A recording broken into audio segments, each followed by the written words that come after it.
मध्ये समाजाची जागृती होते। यासाठी हे सण आणि उत्सव आपल्या ऋषीमुनींनी दिलेले आहेत। नमस्कार मंडळी, रामकृष्ण हरी। मी प्रफुल्ल म्हात्रे। आज नवीन ब्लॉगमध्ये तुमचं स्वागत आहे। आज आहे गुढीपाडवा। सगळ्यांना गुढीपाडव्याच्या शुभेच्छा। झाला तर नवीन ब्लॉग बघूया।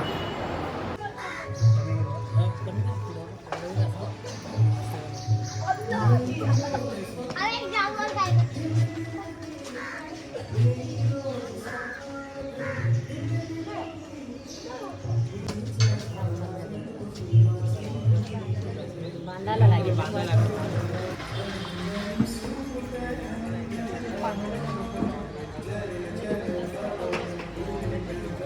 माटावर ठेवा,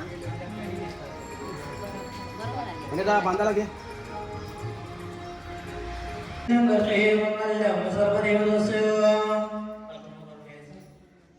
ओम केशवाय नमः।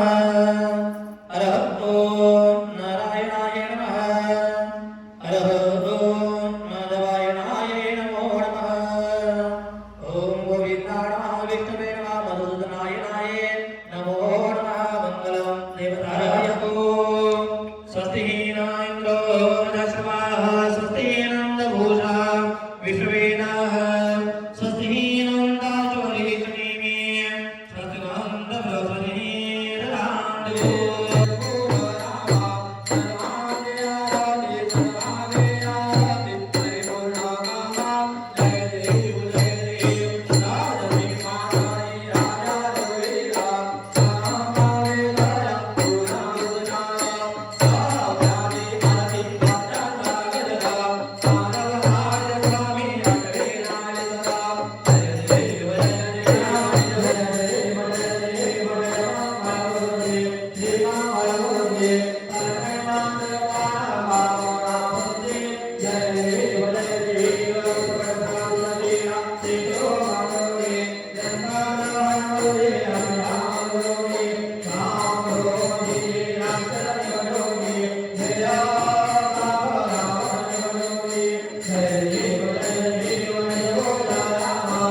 राम जय राम जय जय राम। श्री राम जय राम जय जय राम।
अंजनीच्या सुता तुला रामाचं वरदान।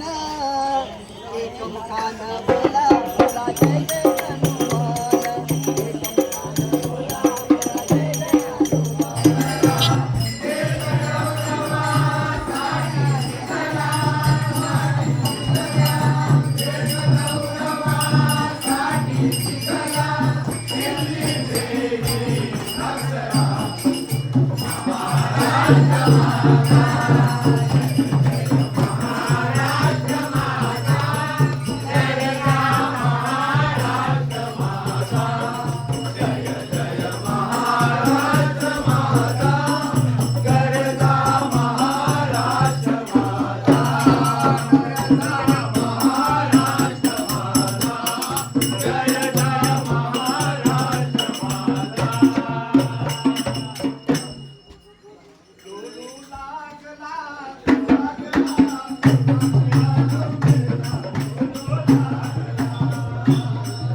डोंगराची हवा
रामेती रमे रामे मनोरमे सहस्रनाम तत्तुल्यम राम नाम वरानने. रामरक्षा स्तोत्रामध्ये रामनामाचा महिमा बुधकोश ऋषींनी हा गायला आहे की रामाचं एक नाव हे हजारो सहस्रनामापेक्षा काय आहे उत्तम आहे. आणि म्हणून आज आपल्या गुढीपाडव्याची सुरुवात प्रभू रामचंद्राच्या मंदिरापासून आपण केलेली आहे. आजचा दिवस खरोखरच आनंदाचा, उत्साहाचा आणि जल्लोषाचा आहे. कारण आपण बाहेर बघितलं की निसर्गाने सुद्धा आपलं रूप जे आहे ते परिवर्तन केलेले आहे. आता काय पाऊस तर पडत नाही, पण तरीही झाडाची पिकलेली पानं गळून पडलेली आहेत आणि झाडाला नवीन पालवी फुटलेली आहे. कारण हा वसंत ऋतू आहे. ऋतू वसंतातील कोकिळ कुहू कुहू बोले, पांडुरंग आले आले पांडुरंग आले. हा असा ऋतू जो आहे तो परिवर्तन करत असतो आणि आपल्याला संदेश देतो की माणसा आले पण तुझ्या जीवनामध्ये काहीतरी परिवर्तन कर, तुझंही जीवन असं हिरवगार आणि पल्लवित कर. तसा हा गुढीपाडवा जो आहे चैत्र शुद्ध प्रतिपदा मराठी नवीन वर्षाची सुरुवात जी आहे ती आजपासून झालेली आहे. आपण याची सुरुवातच रामाचं नाव घेऊन आणि एक शोभायात्रा काढून दिमागदार अशी सुंदर अशी की ज्याच्यामध्ये गावही सजलेला आहे, प्रत्येक व्यक्ती सजलेली आहे आणि आमची बालकही सजलेली आहे. आमचा सनातन धर्म प्रत्येक माणसावर प्रेम करायला शिकवणारा आहे आणि म्हणून म्हटलेलं आहे तुझ्यात राम माझ्यात राम सर्वभूती राम रे, जगात करीन प्रेमच केवळ कुणी वेगळा नाही. अशी सांगणारी ही आपली संस्कृती आहे. असा विचार देणारी आपली भगवद्गीता आहे. असा विचार मांडणारी आपली ज्ञानेश्वरी आहे. असे विचार सांगणारे आपले दासबोध आहे. दासबोधामध्ये मनाचे श्लोक सांगितले, माणसाचं मन बदललं पाहिजे. त्याचबरोबर तुकारामांची गाथा आहे, त्याचबरोबर एकनाथांचं भागवत आहे. इतरही ग्रंथ आपल्या या संस्कृतीमध्ये आहे आणि म्हणून या संस्कृतीची जोपासना जतन आपण करायचं आहे. खऱ्या अर्थाने प्रत्येक उत्सव आणि सण हे आपल्या काय करतात जागृत ठेवतात आणि म्हणून सण आणि उत्सव ह्यामध्ये समाजाची जागृती होते. यासाठी हे सण आणि उत्सव आपल्या ऋषी मुनींनी दिलेले आहे आणि म्हणून प्रभू कार्यासाठी वेळ देतो तो खरा आजचा काळ आहे. आणि म्हणून आजच्या काळाचं प्रीत वाक्य आहे संगे शक्ती कलियुगे. धर्माला मानणारे देवाला मानणारे लोकांनी आता एकत्र येण्याची वेळ आलेली आहे. सर्वांनी एकत्र यायचं. आठवड्यातून 1 तास तर मी देवासाठी आजच्या दिवशी जास्त काही बोलत नाही, पण माझे बाल गोपाळ आहेत त्यांना काहीतरी गोष्ट सांगावी असं म्हणतो. 2 मिनिटाची गोष्ट सांगतो की एक मुलगा होता, त्याला त्याची आई खूप कष्ट करायची, भांडी दुखी करून ती आपलं घर चालवत होती आणि त्या मुलाला सारखं वाटायचं की माझ्या आईचे कष्ट कशी कमी होती. म्हणून त्याला माहित होतं की गोष्टीमध्ये देवाची प्रार्थना केली की देव प्रसन्न होतो आणि म्हणून तो भगवंताला प्रसन्न करण्यासाठी जंगलामध्ये गेला आणि त्यांनी तपश्चर्या केली. तपश्चर्या केल्यानंतर भगवंत प्रसन्न झाले. बाळगोपालांना ऐकताना तर देव प्रसन्न झाला आणि भगवंताने सांगितलं बाळ काय पाहिजे तुला. म्हणजे माझी आई एकटीच सर्व काम करत असते, मला आईला आनंदी ठेवायचं. त्याने भगवंताने एक शंख दिला. तेव्हा तो मुलगा म्हणाला, भगवंता याचं काय करू? अरे हा साधा शंख नाही, हा शंख रोज सकाळी त्याची पूजा कर, तो तुला एक सोन्याची मोहर देईल. काय देईल? सोन्याची मोहर देईल. त्या मुलाला आनंद झाला. आता माझ्या आईचे दुःखाचे कष्टाचे दिवस गेले, माझी आई आनंदी झाली. तो मुलगा घरी जायला निघाला, अंधार पडला आणि रस्त्यामध्ये त्याच्या मावशीचं गाव होतं. आता रात्री कुठे जाणार म्हणून मावशीकडे मुक्काम केला. आणि दुसऱ्या दिवशी सकाळी त्याने तो शंख काढला, मावशीच्या देवघरात बसला आणि त्याची पूजा केली. पूजा केल्याबरोबर बरोबर त्या शंखाने एक सोन्याची मोहर दिली. काय दिलं? एक सोन्याची मोहर दिली. मावशीने हसून दाराच्या फटीतून बघितलं, अरे काय करतोय? तर त्या शंख सोन्याची मोहर दिली. मावशीला मोह सुटला. मावशीने तिच्याकडे असलेला शंख त्याच्या काठोड्यात ठेवला आणि तो शंख काढून घेतला. तो शंख काढून घेतला, तिने लपवला आणि मग त्याला सर्व शिरा दिला, चहा दिला आणि सांगितलं नीट जाहा घरी. आणि हा तो गाठोडे घेऊन आनंदाने घरी गेला आणि दुसऱ्या दिवशी त्याने पूजा केली, तो शंख काढला. पण कुठे? त्या शंखाने सोन्याची मोहर दिली. कारण मोहर देणारा शंख मावशीने काढला. तो मुलगा दुःखी झाला. त्याला खूप वाईट वाटलं की काय झालं असं, प्रत्यक्ष मी बघितले नाही. परत तो देवाकडे गेला. देवाकडे गेला तर देवाला सर्व माहिती आहे काय घडलेलं आहे ते. भगवंताने पुन्हा त्याला एक शंख दिला. भगवंता काय? आणि हा शंख घे. काय? तू याच्याकडे 10 मोहरा मार, तो तुला 20 देईल. तू 50 पार, 100 देईल. त्याला एकदम आनंद झाला. आधीचा शंख होता तो काय करत होता? एकच मोहर देत होता. आता हा दुप्पट. आणि मग तो शंख घेतला, नेहमीप्रमाणे निघाला.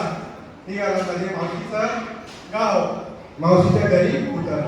सकाळी त्याने त्या शंखाचं पूजन केलं. मावशीने बघितलं, काय म्हणतो की 10 मोहराचे शंख म्हणतो की 20 घे, तो म्हणतो 50 घे, 100 घे. मावशीला मोह सुटला. हा शंख खूप मोहरा देणार आहे. तो शंख तिने काढला आणि आधीचा शंख होता तो त्याच्या गाठोड्यात बांधून दिला. आणि हा मुलगा आला घरी आणि घरी तो आईजवळ बसला. मावशीने कधी एकदा सकाळ होते आणि मी ह्या शंखाची पूजा करते. सकाळ झाली, शंखाची पूजा केली. मावशी म्हणाले 10 मोहरा दे. तर शंख म्हणतो की 20 घे. मी म्हणाले 50 मोहरा दे. 50 काय म्हणे 100 घे. तेव्हा मावशी म्हणे अरे देशील की नाही, ते नुसतं बोलतच राहशील. तेव्हा तो शंख म्हणाला मी बोलणारा शंख आहे, देणारा शंख गेला. सांगायचं तात्पर्य काय? बोलणारे शंख खूप आहे, आपल्याला देणारा शंख. आज आपण इथे भगवंताला काय दिलेले वेळ दिली. सकाळी 9 ते आता इथे रामाच्या मंदिरात आपण वेळ दिली. बोलणारे खूप आहे म्हणून बोलणार नाही, आपल्याला करणार पाहिजे. म्हणून आपल्या अध्यक्षांची जी तळमळ आहे की करणारे सगळे आले पाहिजे. मग ते करणारे म्हणजे खूप करणारे नाही, एकच काय जे आपली निपुणता आहे ती देवाला दिली की ती आपली भक्ती होते. आणि गुढीपाडव्याच्या दिवशी आजच्या सर्वांना शुभेच्छा देऊन जे आजची जी सेवा आहे श्री रामचंद्राच्या चरणी समर्पित करतो. जय योगेश्वर, जय श्रीराम.